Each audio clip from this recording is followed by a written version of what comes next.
فرزند زہرا یہ حالات برے ہیں۔ کاشانہ بصیرت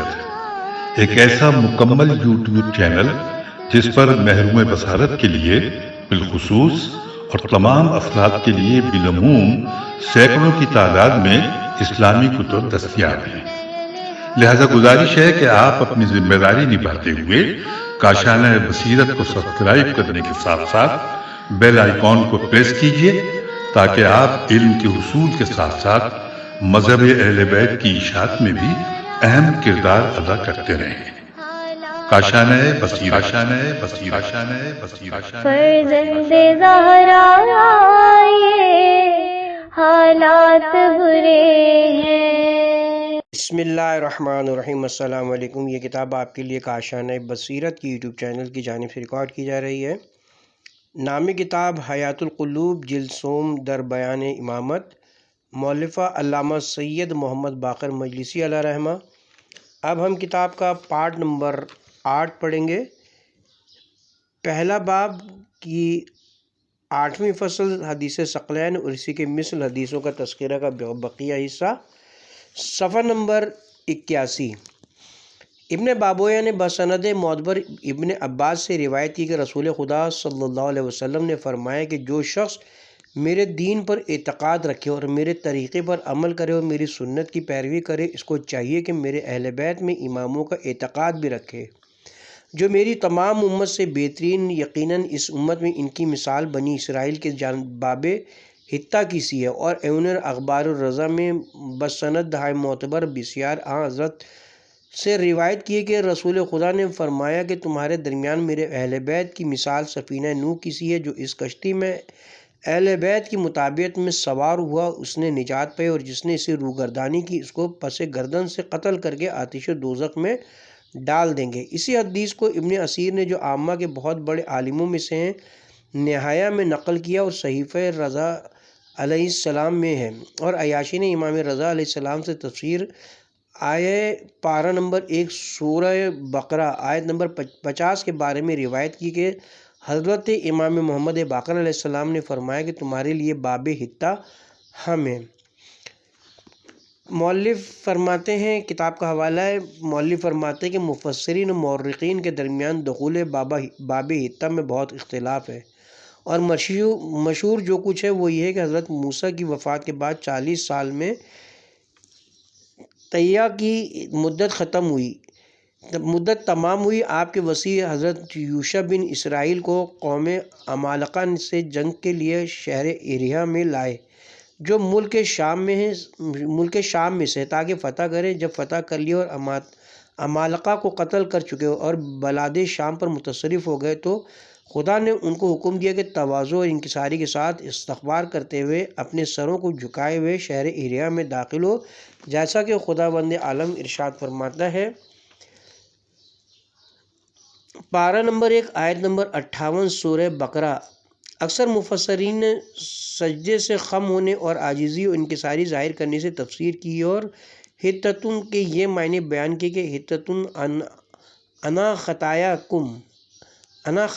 کم یعنی ہمارے گناہوں کو خوگر دے، ہمارے گناہوں کو محو کر دے۔ بیان کرتے ہیں کہ ان کا یہ گناہ یہ تھا کہ حضرت موسیٰ کے زمانے میں انہوں نے شہر ایریہ میں داخل ہونا منظور نہیں کیا تھا تو بلاؤں میں مبتلا ہوئے، اور ابن عباس سے روایت کی ہے کہ حتہ کے معنی لا الہ الا اللہ ہے،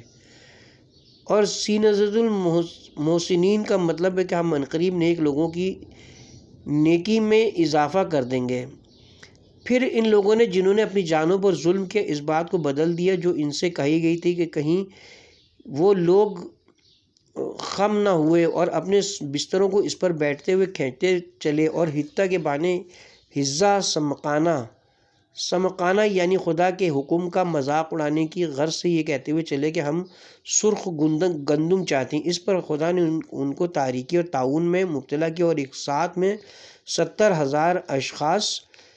مر گئے۔ اس کے بعد خدا نے ان پر رحم کیا اور طاعون برطرف کر دیا، جیسے کہ خداوند تعالیٰ فرماتا ہے آیت نمبر 59 سورہ بقرہ پارہ نمبر 1 کہ ہم نے ان لوگوں پر جنہوں نے فسق کیا تھا آسمان سے عذاب نازل کیا۔ الغرض اہل بیت کی مثال اس امت میں اسی دروازے کے مانند ہے، کیونکہ وہ باب اللہ ہیں۔ جو شخص ان کی مطابقت کے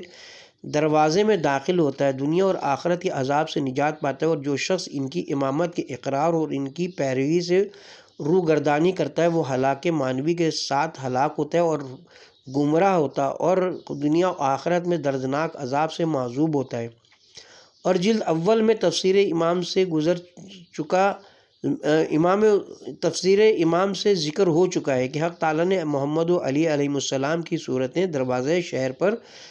ظاہر کر کے ان کو حکم دیا تھا کہ ان کو سجدہ تعظیمی کریں اور ان کی بیعت اپنے اوپر تازہ کریں آخر تک، جیسا کہ گزر چکا ہے۔ کتاب کی طرف دوبارہ رجوع کرتے ہیں۔ اس کے بعد امام محمد باقر علیہ السلام نے فرمایا کہ امیر المومنین علیہ السلام نے فرمایا کہ بنی اسرائیل کے لیے دروازہ حطہ نصب کیا گیا، اور اے امت محمد صلی اللہ علیہ وسلم، تمہارے واسطے باب حطہ خدا نے در اہل بیت محمد صلی اللہ علیہ وسلم کو نصب کیا اور تم کو ان کی ہدایت کی پیروی اور ان کے طریقوں کو اختیار کرنے کا حکم دیا ہے، تاکہ خدا تمہارے گناہوں کو بخش دے اور تمہارے نیک لوگوں کو ثواب زیادہ عطا فرمائے۔ اور تمہارے باب حطہ بنی اسرائیل کے باب حطہ، اور تمہارا باب حطہ یعنی اسرائیل کے باب حطہ سے بہتر ہے، اس لیے کہ ان کا دروازہ چند لکڑیوں کا تھا، اور ہم سچی بات کرنے والے ہیں، ہم صاحبان ایمان اور ہدایت کرنے والے اور افضل و اعلیٰ ہیں۔ جیسا کہ رسول خدا نے فرمایا کہ ستارے آسمان کے لیے امان ہیں اور میرے اہل بیت میری امت کے لیے امان ہیں، ان کے دین میں گمراہ ہونے سے، اور وہ زمین میں ہلاک نہ ہوں گے جب تک کہ میرے اہل بیت میں سے کوئی باقی رہے گا جس کے اخلاق و سنت کی مطابقت کرتے رہیں گے۔ اذن جناب رسول خدا نے فرمایا کہ جو شخص چاہے کہ میری زندگی کے مطابق زندگی گزارے اور میری روش کے مطابق دنیا سے رخصت ہو اور جنت عدن میں مقام حاصل کرے جس کا میرے پروردگار نے مجھ سے وعدہ فرمایا ہے، اور اس درخت تک رسائی حاصل کرے جس کو خدا نے اپنے دست قدرت سے بویا ہے، جس کے متعلق فرمایا کہ ہو جا تو وجود میں آ گئے، تو اس کو چاہیے کہ علی علیہ السلام کی ولایت اختیار کرے اور ان کی امامت کا اقرار کرے، اور ان کے دوست کا دوست رہے اور ان کے دشمن کو دشمن رکھے، اور ان کے بعد ان کے افضل فرزندوں کی ولایت اختیار کرے جو خدا کی اطاعت کرتے ہیں، اس لیے میری تینیت سے خلق ہوئے ہیں، اور خدا نے میرا علم و فہم انہیں کرامت فرمایا ہے، لہذا وائے ہو میری امت کے ان لوگوں پر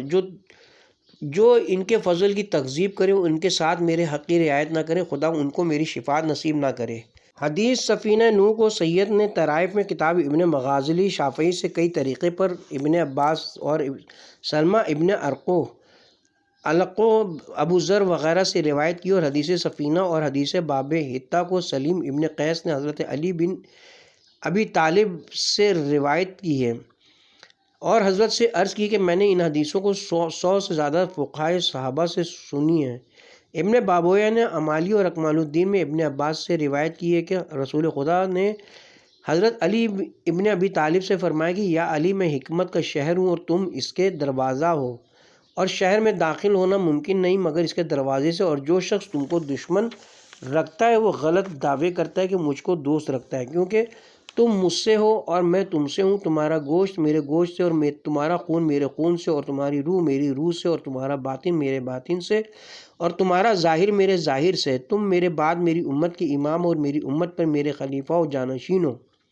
سعادت مند وہ ہے جو تمہاری اطاعت کرے، اور شقی اور بدبخت ہے وہ جو تمہاری نافرمانی کرے، اور خوش قسمت ہے وہ جو تمہاری ولایت کے اختیار کرے، اور ضیاء کار ہے وہ شخص جو تم سے دشمنی رکھے، اور نجات یافتہ ہے وہ شخص جو تم سے جدا نہ ہو، اور ہلاکت میں ہے وہ جو تم سے الگ ہو جائے۔ تمہاری اور تمہارے امام فرزندوں کی مثال میرے بعد کشتی نوح کے مانند ہے کہ جو اس پر سوار ہوا اس نے نجات پائی، اور جس نے انحراف کیا وہ غرق ہوا۔ اور تمہاری مثال آسمان کے ستاروں کی سی ہے کہ جب ایک ستارہ غروب ہوتا ہے تو اس کی جگہ دوسرا ستارہ طلوع ہوتا ہے، اسی طرح قیامت تک ہوتا رہے گا۔ پھر زید ابن ثابت سے روایت کی ہے کہ رسول خدا صلی اللہ علیہ وسلم نے فرمایا کہ اور اکمال الدین معنی الاخبار اور خصال میں ابن سعید خدری سے روایت کی کہ جناب سرور کائنات صلی اللہ علیہ وسلم نے فرمایا کہ میں تم میں دو گراں قدر چیزیں چھوڑتا ہوں جن میں سے ایک دوسرے سے بلندتر ہے، ایک کتاب خدا ہے آسمان سے زمین تک کھینچی ہوئی، ایک ریشمہ ہے اور دوسری میری اطرت ہے، یعنی دونوں آپس سے جدا نہ ہوں گی یہاں تک کہ میرے پاس حوض کوثر پر پہنچیں۔ راوی کہتا ہے کہ میں نے ابو سعید سے پوچھا کہ ان کی اطرت کون ہے، انہوں نے کہا ان کے اہل بیت۔ ایزن ابو عمروز مصائب ابو العباس نحوی لغوی سے میں نے سنا، وہ کہتے تھے کہ ان دونوں چیزوں کو ثقل اس لیے کہتے ہیں کہ ان سے تمسک سنگین اور دشوار ہے۔ ابن بابویہ نے حدیث ثقلین کو اکمال الدین وغیرہ میں ابو سعید خدری نے 25 سند سے سلبی ابو ہریرہ حضرت امیر المومنین علیہ السلام، زید بن ارقم، جابر ابن عبداللہ انصاری، ابو ذر غفاری، زید بن ثابت وغیرہ صحابہ سے روایت کی ہے، اور علی بن ابراہیم نے اپنی تفسیر میں روایت کی ہے کہ جناب رسول خدا نے حجۃ الوداع میں مسجد خیف میں فرمایا کہ تمہارا فرط ہوں میں تمہارا فرط ہوں، میں تم سے پہلے حوض پر پہنچوں گا اور تم میرے بعد وارد ہوگے، اور حوض وہ ہے جس کا عرض بصرہ و شام کے درمیانی فاصلے کے برابر ہے، صنائے یمن تک اس پر خالص چاندی کے پیالے، آسمان کے ستاروں کی تعداد میں وہاں تم سے یقیناً ثقلین کے بارے میں سوال کروں گا کہ ان کے ساتھ کیسا برتاؤ کیا۔ لوگوں نے پوچھا کہ ثقلین کیا ہے؟ فرمایا ایک کتاب خدا ہے جو ثقل بزرگ ہے، جس کا ایک کنارہ خدا کے ہاتھ میں اور دوسرا تمہارے ہاتھ میں ہے، لہٰذا اس کو مضبوطی سے پکڑ لو تاکہ گمراہ نہ ہو اور کبھی لرزش نہ کرو، اور دوسرے میری اطرت جو میرے اہل بیت ہیں، بے شک مجھ کو خدائے لطیف و احسان و دانا نے پوشیدہ و ظاہر و پوشیدہ نے خبر دی ہے کہ یہ دونوں ایک دوسرے سے جدا نہ ہوں گے یہاں تک کہ میرے پاس حوض کوثر پر پہنچے، مثل میری ان دونوں انگلیوں کی گرا کے، اور اپنی دونوں شہادت کی انگلیاں ملا کر اشارہ کیا، پھر فرمایا کہ میں یہ نہیں کہتا کہ ایک دوسرے سے بڑا سمجھو، میری ان دونوں انگلیوں کے مانند جن میں سے ایک دوسرے سے بڑی، اور اپنی انگشت شہادت اور انگوٹھے کو ملا کر دکھایا۔ مؤلف فرماتے ہیں کہ پہلے جو ایک ہاتھ کی دونوں انگلیوں سے تشبیہ دی، اس سے ایک دوسرے سے جدا نہ ہونا مقصود ہے، اس لیے کہ ایک ہاتھ کی انگشت شہادت اور درمیانی انگلی کی تشبیہ زیادہ مناسب ہے، اور چونکہ ایک کو دوسرے پر فوقیت نہ دینا مقصود ہے، لہٰذا دونوں ہاتھوں کی شہادت کی انگلیوں کو تشبیہ زیادہ بہتر ہے، اور درمیانی انگلی کے ساتھ تشبیہ مناسب نہیں کیونکہ وہ انگشت شہادت سے بڑی ہے اور اس پر فوقیت رکھتی ہے۔ الغرض دونوں تشبیہوں سے یہ مقصود ہے کہ قرآن کے اصل الفاظ اور معنی اہل بیت کے پاس ہے اور کوئی دوسرا شخص ان سے واقف نہیں ہے۔ نیز عمل قرآن سب کا سب اوامر و نواہی کے ساتھ انہی حضرات سے مخصوص ہے، جیسے کہ جناب رسول خدا کی صفت میں وارد ہے، وہ ہے کہ قرآن حضرت کا خلق ہے۔ ایزن وہ حضرات حقیقت قرآن کی شہادت دیتے ہیں اور قرآن میں ان کی حقیقت کی گواہی دیتے ہیں، چنانچہ حدیث میں وارد ہوا کہ تہائی قرآن ان کے فضائل میں اور تہائی قرآن ان کے دشمنوں کی مذمت میں، بعض روایتوں میں ہے کہ چوتھائی قرآن وارد ہوا ہے۔ باوجود یہ کہ جناب رسول خدا نے اپنے کلام کو ایسی قید سے مقید فرمایا کہ تمام شبہوں کو زائل کر دیا، اور اپنے کلام کو یہ فرما کر واضح کر دیا کہ میری اطرت میرے اہل بیت ہیں، لہٰذا اس حکم کو متوجہ کیا اس کی طرف جو دونوں کا مستحق ہو، اور ہم جانتے ہیں کہ آدمی کی اطرت میں جو اس کے اہل بیت ہونے سے متصف ہو سکتا ہے وہ اس کی اولاد اور اولاد کی اولاد ہے، اور وہ جو نسب میں قریب ہونے کے سبب ان کا قائم مقام ہو سکے، باوجود یہ کہ جناب رسول خدا نے خود بیان فرمایا کہ ان کے اہل بیت کون لوگ ہیں، جیسا کہ اخبار متواترہ میں وارد ہوا ہے کہ حضرت نے جناب امیر و جناب فاطمہ اور حضرت حسن و حسین علیہ السلام کو اپنے مکان میں جمع کیا اور ایک چادر ان پر اڑا کر فرمایا کہ یہ میرے اہل بیت ہے، لہٰذا ان سے رجس اور برائی اور شک کو دور رکھ اور ان کو گناہوں اور صفت ذمیمہ سے پاک رکھ جو پاک رکھنے کا حق ہے۔ تو اسی وقت آیت تطہیر نازل ہوئی، یہ دیکھ کر ام سلمہ زوجہ حضرت جناب رسول خدا نے کہا یا رسول اللہ کیا میں آپ کے اہل بیت میں نہیں ہوں؟ حضرت نے فرمایا کہ نہیں، لیکن تم ایک نیکی پر ہو۔ الغرض اہل بیت علیہ السلام مخصوص انہی حضرات کو قرار دیے کہ ان کے علاوہ کسی اور کا اہل بیت میں داخل نہیں فرمایا، لہٰذا لازم ہے کہ حدیث ثقلین انہی کی طرف متوجہ ہو یا اس شخص کی طرف جو دوسری دلیل سے ان سے ملحق ہو۔ اور اس امر پر اجماع کیا ہے کہ یہ حکم یعنی وجوب تمسک اور ان حضرات کی پیروی کرنا ان کی اولاد کے لیے بھی ثابت و متحقق ہے، کیونکہ وہ بھی ان کے قائم مقام ہیں اور انہی کا حکم رکھتے ہیں۔ اکثر لوگوں نے کہا ہے کہ بعض احتمالات کی بنا پر جو مذکور ہوئے چاہیے کہ امیر المومنین داخل اطرت نہ ہو۔ ہم اس کا جواب دیتے ہیں کہ شیعوں میں سے جو شخص اطرت کا مخصوص ہے اولاد اور اولاد کی اولاد میں جانتا ہے، وہ یہ بھی کہتا ہے کہ اگرچہ ظاہر لفظ اطرت ان حضرت کو شامل نہیں ہے، لیکن چونکہ وہ اطرت کے پدر اور ان کے سردار اور ان سب سے بہتر ہیں، لہٰذا اطرت کے باب میں حکم بدلیل خارج ان حضرت کے لیے شامل ہے۔ اور اگر یہ کہیں کہ عدم ضلالت کا حکم اس کے لیے ہے جو کتاب و اطرت دونوں سے متمسک ہو نہ تنہا اطرت سے، تو ہم جواب یہ دیں گے کہ اس بنا پر یہ کلام ہی بے فائدہ ہو جائے گا کہ جب کتاب تنہا حجت ہو اور جو چیز کے تنہا حجت نہ ہو اس کا کتاب کے ساتھ ضم کرنا کچھ فائدہ نہیں رکھتا، خاص کر اطرت کے کچھ دخل نہ ہوگا، بلکہ ہر شخص اور ہر چیز اسی طرح ہے کہ جب کتاب کے موافق ہو تو حجت ہوگی، لہٰذا اطرت کی تخصیص کرنا اور یہ قطعی فرمانا کہ وہ اور کتاب آپس سے تا روز قیامت جدا نہ ہوں گے، اس بات کی دلیل ہے کہ انہی کا قول تنہا حجت ہے۔ اور عامہ نے اس حدیث میں یہ احتمال کیا کہ اجماع اہل بیت علیہ السلام حجت ہے، مگر اس سے کچھ فائدہ نہیں ہوتا، کیونکہ یہ معلوم ہے کہ ان کا اس پر اجماع ہے کہ حضرت امیر المومنین علیہ السلام بعد جناب رسول خدا بلا فاصلہ ان کے خلیفہ ہیں، لیکن شاذ و نادر اس اجماع سے کسی کا خارج ہونا ضرر نہیں رکھتا، باوجود کہ اسی حدیث سے استدلال کرنا ممکن ہے کہ ہر زمانے میں ایک معصوم امام کا ہونا ضروری ہے۔ اس لیے ہم جانتے ہیں کہ جناب رسول خدا نے ہم کو صرف اس لیے اس کلام سے مخاطب فرمایا تاکہ ہمارا عذر قطع کریں اور عمل دین میں ہم پر حجت تمام کر دیں اور ہماری رہنمائی اس چیز کی طرف فرما دیں جس کے سبب ہم شک و شبے سے نجات پائیں۔ اور زید بن ثابت کی روایت میں جو کچھ مذکور ہے یعنی کتاب و اطرت دونوں میرے بعد میرے خلیفہ و جانشین ہیں، کیونکہ معلوم ہے کہ اس سے یہی مراد ہے جس چیز کو میری حالت حیات میں میری طرف رجوع کرتے تھے چاہیے کہ میرے بعد ان کی طرف رجوع کرو۔ ہم کہتے ہیں کہ یہ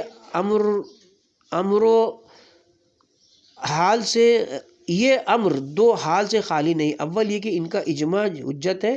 جیسا کہ مخالفین نے سمجھا ہے، دوسرے یہ کہ ہر زمانے میں ان کے درمیان ایک معصوم رہتا ہے جس کا قول حجت ہے۔ تو اگر قول اول مراد ہو تو اس صورت میں جناب رسول خدا نے حجت ہم پر تمام نہیں کی اور ہمارا عذر قطع نہیں کیا، اس لیے کہ ہمارے درمیان اپنا ایسا کوئی وظیفہ نہیں چھوڑا جو ان کا قائم مقام ہو، کیونکہ ہر مسئلے میں واجب نہیں کہ ان کا اجماع منعقد ہو، اور جس پر ان کا اجماع ہو گیا وہ شاید مسائل شریعت ہزار اجزاء میں سے ایک جز پر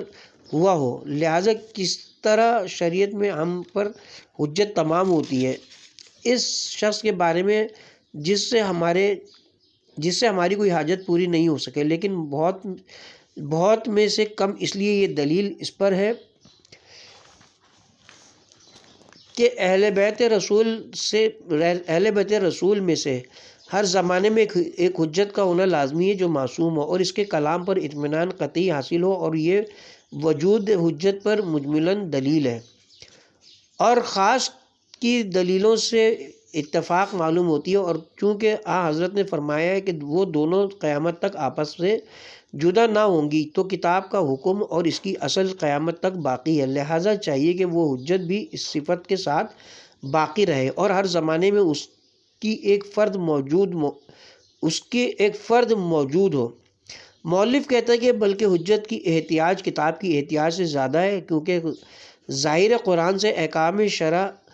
تھوڑے معلوم ہوتے ہیں اور وہ بھی نہایت شک کے ساتھ، چنانچہ بعض لوگوں نے کہا ہے کہ سب سے زیادہ واضح آیت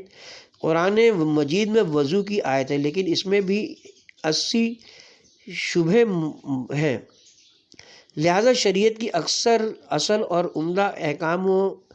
احکام موجودہ قرآن شرح، تفسیر اور تفصیل میں خلیفہ کے محتاج ہیں۔ یہیں سے یہ بھی واضح ہو گیا کہ ان لوگوں کا یہ قول کہ کتاب و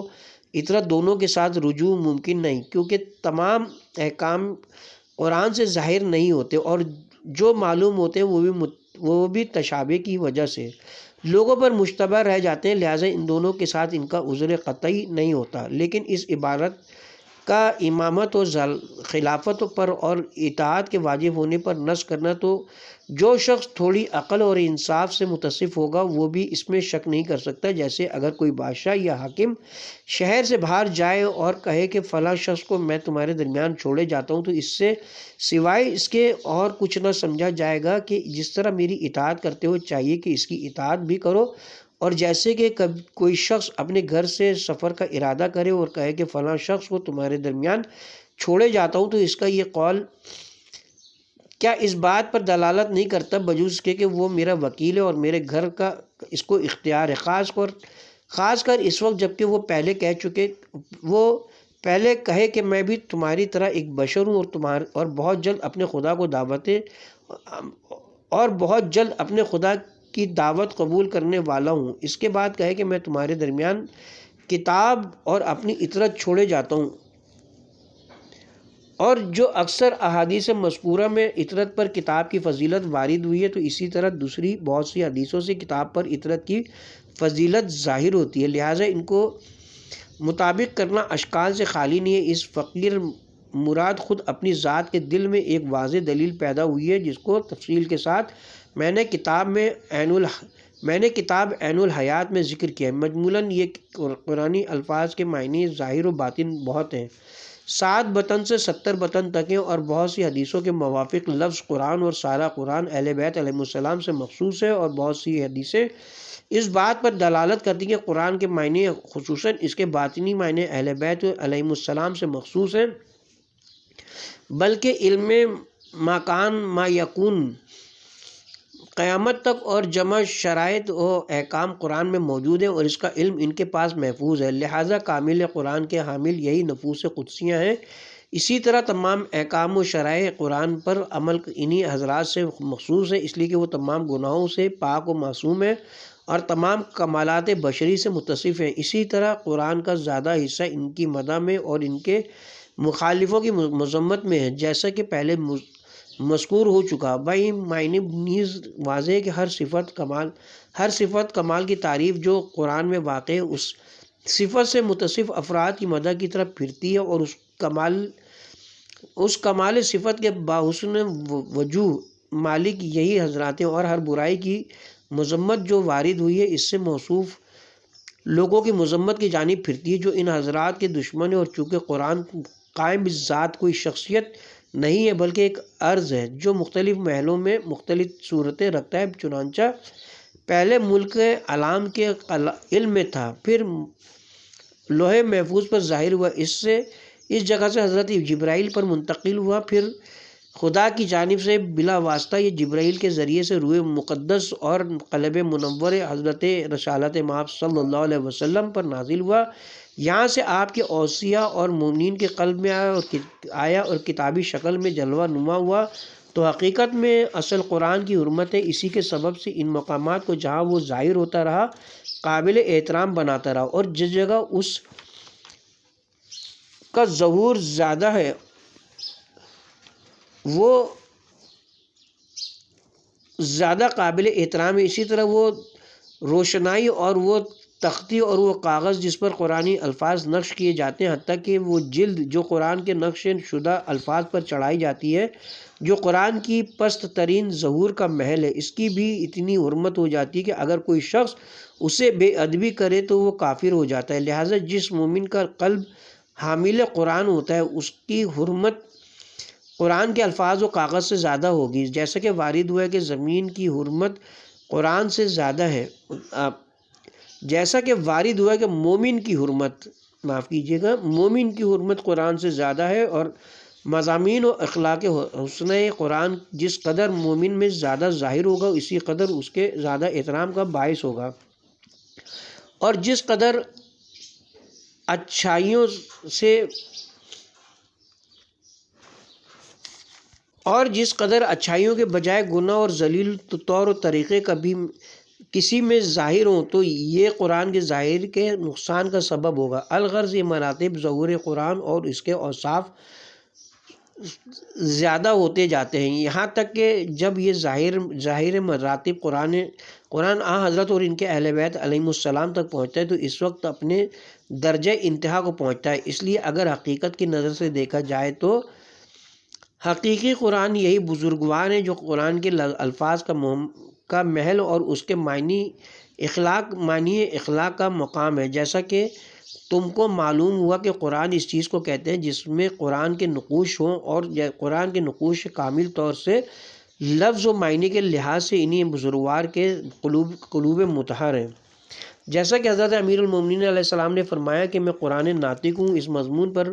بہت سی حدیثیں جن میں سے بعض کو ہم نے عین الحیات میں لکھی ہیں۔ مختصر یہ کہ تحقیق کی بنا پر ان تمام حدیثوں کا محاصل یہ کہ ان بزرگواروں کی یہ جہد جو قرآن سے اتحاد رکھنے اور اس کے علم حاصل ہونے کی جہد ہے،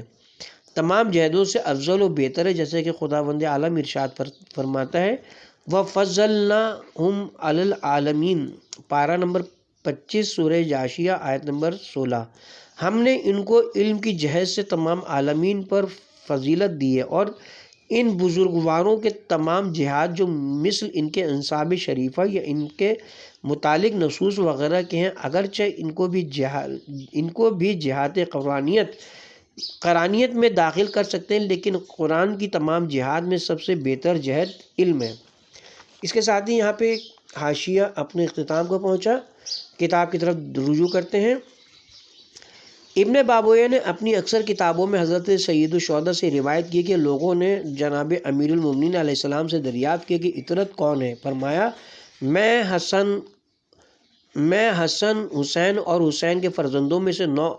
امام ہیں، اور ان کا نام مہدی اور قائم ہے سلام اللہ علیہم۔ یہ کتاب خدا سے جدا نہیں ہوں گے اور نہ کتاب خدا ان سے جدا ہوگی، یہاں تک کہ میرے پاس حوض کوثر پر وارد ہوں۔ اور سفار نے بصائر الدرجات میں اور عیاشی نے تفسیر میں حدیث ثقلین کو بسندائے بسیار طریقے اہل بیت سے روایت کی، اور بصائر میں حضرت امام محمد باقر علیہ السلام سے روایت کی کہ خدا نے زمین میں 3 محترم چیزیں قرار دی ہیں، قرآن میری اطرت اور خانہ خدا ہے۔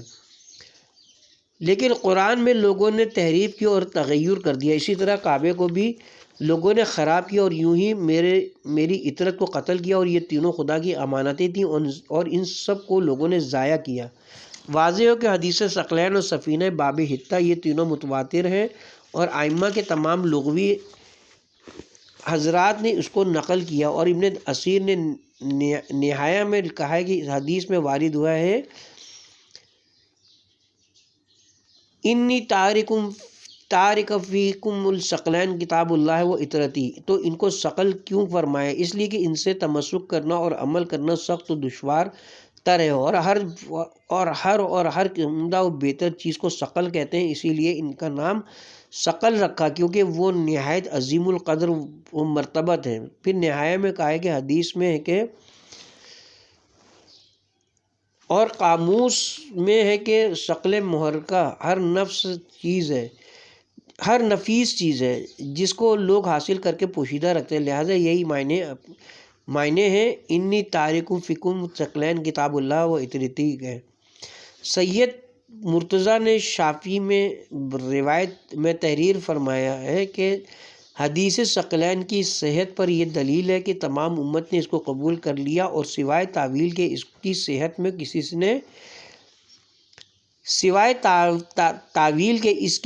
کسی نے اختلاف نہیں کیا، اور علماء کا قاعدہ یہ ہے کہ اگر حدیث کی صحت میں شک ہوتا ہے تو پہلے اسی کے بارے میں گفتگو کرتے ہیں، اس کے بعد اس کی تعویل اور اس کے معنی میں کلام کرتے ہیں، اور ان کا اس طریقے سے روگردانی کرنا اس بات کی دلیل ہے کہ حدیث کی صحت میں کوئی شک نہیں رکھتے۔ اس کے بعد سید مرتضیٰ لکھتے ہیں کہ آدمی کی اطرت لغت میں اس کی نسل ہے، مثل لڑکے اور لڑکے کی اولاد، اور بعض اہل لغت نے کچھ اور وسیع کر دیا ہے، وہ کہتے ہیں کہ آدمی کی اطرت اس کی قوم میں سب سے زیادہ نزدیک والے ہیں، اس کے نسب میں، لہٰذا قول اول کی بنا پر نہایت ظاہر و واضح کہ حقیقت لفظ جناب امام حسن و حسین اور ان کی اولاد پر مشتمل ہے، اور قول ثانی کی بنا پر ان بزرگواروں نیز اس گروہ کے لیے شامل ہوگا جو قرب نسب میں مثل ان کے ہیں۔ اس کے ساتھ ہی یہاں پہ 8ویں فصل حدیث ثقلین اور اس کے مثل حدیثیں اپنے اختتام کو پہنچے، اور اس کے ساتھ اور ہم ساتھ ہی پارٹ نمبر 8 کا بھی یہاں پہ اختتام کرتے ہیں، اور پارٹ نمبر 9 کا آغاز 9ویں فصل سے کریں گے انشاءاللہ۔